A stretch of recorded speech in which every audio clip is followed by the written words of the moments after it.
क्या बात कर रहे हो, क्या बात कर रहे हो। ऑप्शन ए देखते हैं, अगर 60% 70% भी आया तो हम उसको देखेंगे। 70% आया। 70% ने क्वेश्चन देखा है, पढ़ा है, समझ के आया है। बहुत बढ़िया।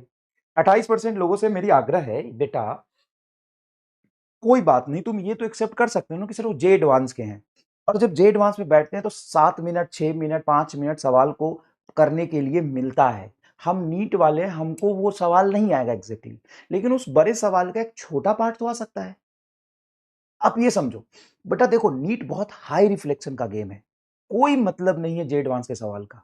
और वैसा सवाल आप पढ़ के डरे नहीं, उसके लैंग्वेज को डिकोड करे, लैंग्वेज पढ़ने की आदत डाले। पता है नीट में अगर आएगा भी तो दो कैटेगरी में सवाल बटेगा, 40 सवाल और 5 सवाल।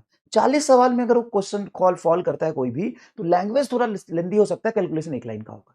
और जैसे ही आप जाएंगे लेंदी क्वेश्चंस में, 5 क्वेश्चंस में, तो हो सकता है एक आध दो सवाल वैसा फंस जाए। और वो आप तभी कर पाएंगे जब पहले से उसका कंसेप्ट या सवाल आपने देखा हुआ होगा। तो घबराओ मत, कम से कम देख लो, पढ़ो, अभी समय है।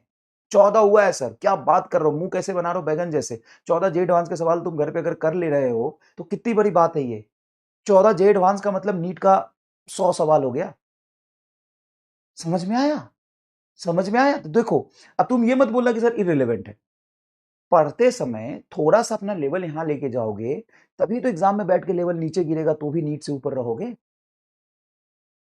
अगर तुमने उस 18 में से 6 7 से एक दो दो तीन सवाल तो बहुत आसान भी थे, अगर तुमने 6 7 8 सवाल कर लिए, 9 सवाल कर लिए, और सबके लैंग्वेज पढ़ के कुछ कुछ समझ लिया, बहुत बड़ी बात है। इसमें कोई प्रॉब्लम ही नहीं है। और थोड़े थोड़े पढ़ के प्रैक्टिस करने चाहिए। अब वो 28% लोगों से मेरी आग्रह है, लैंग्वेज के अंडरस्टैंडिंग के लिए तो सवाल तो पढ़ लो, कम से कम इसलिए तो पढ़ लो कि वो सवाल पढ़ने के बाद तुमको पता चले कि ऐसा लेंदी सवाल अगर आता है तो एग्जाम में हम छोड़ देंगे, इसलिए तो पढ़ लो प्रभु। बिल्कुल नहीं पढ़ोगे तो काम नहीं चलेगा। तुमको लग रहा है कि एकदम आसानी से सिलेक्शन हो जाएगा, तो ऐसा नहीं होता है। वहां भी बॉट बैठ के आसानी से जो सारा क्वेश्चंस कर लेगा, सिलेक्शन उसी का होगा।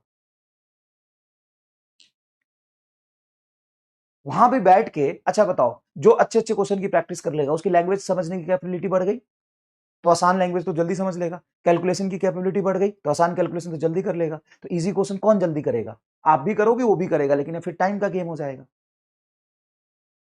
टाइम का गेम हो जाएगा। तो आप गधे हैं, निहायती बेवकूफ है 28% लोग, जो पढ़ के भी नहीं है।